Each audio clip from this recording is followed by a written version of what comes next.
Here's our little setup. We have the both crystals. Well, we actually just need the one crystal for the frequency photos and also the black holos.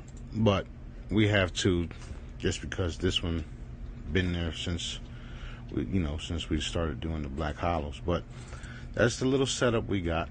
This is what we're doing here. And I'm also hitting it myself as they being made, so you guys can do the same thing and heal the world as fast as we can, heal the people around us as fast as we can, especially those that accept the healing, because not everybody accepts this stuff because they're just slow.